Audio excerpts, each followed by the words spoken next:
Hey y'all, so it is Juneteenth and I want to talk to y'all, but not about what really Juneteenth is, more or less about the lies that are spread about Juneteenth that a lot of people didn't know. So this is going to be 4 myths about Juneteenth that you should definitely know about. The first myth is going to be the one where people say, oh, the enslaved people of Texas weren't aware of the Emancipation Proclamation. Baby, yes, they were.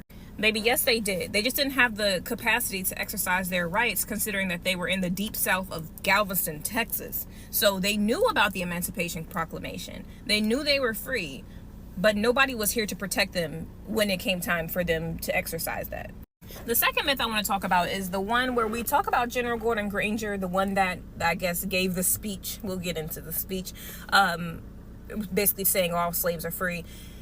We talk about him as like he's a hero, but in reality, he didn't write that speech himself, and he was opposed to a lot of different parts of that speech. I'm putting air quotes on speech because the next myth I'm going to tell you, and it's going to blow your fucking mind. Also, he was no friend to the black community. He was sending runaway slaves back to the slave states before this order was given. Another myth that's kind of, I guess you could say it's small, but to me, details matter, is that General Gordon Granger gave this speech, this massive speech over this balcony of this hotel or of this church, and it was this mass amount of people, when that's just simply not true. A lot of enslaved people actually found out about the order from reading it on posts.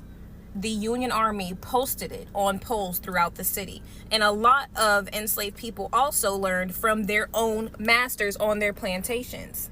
And the last myth that I think is definitely important, and if you're still here, I appreciate you watching. The last myth is very important. It's that the General Order number 3 did not protect the newly freed African Americans of the South. In fact, it did the complete opposite. It urged them to stay on their plantations for protection, safety, and pay.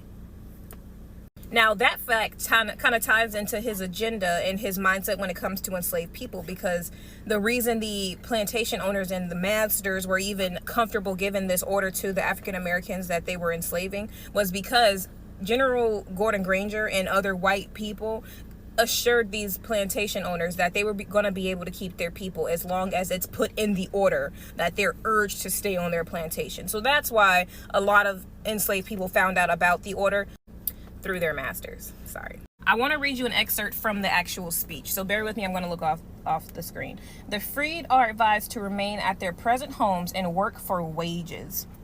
They are informed that they will not be allowed to collect at any military post and that they will not be supported in idleness, either there or elsewhere. Basically, what he's saying is, you free, but you on your own. We will not protect you. We will not help you. We will not support you. So you're better off staying a slave. That's what General Gordon Granger wrote. That's what he put his name on. But like I said, he didn't write it himself.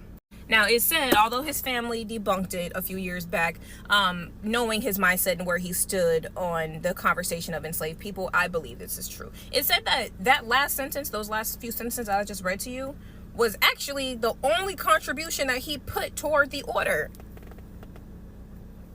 His only contribution was to encourage the African American people to stay on the plantation. Who would have thought? I would have thought. Who would have thought? Anyway, but yeah, if you're new here, give me a follow. I do Black History. Also, I have an Instagram and a YouTube in my bio. Thank you.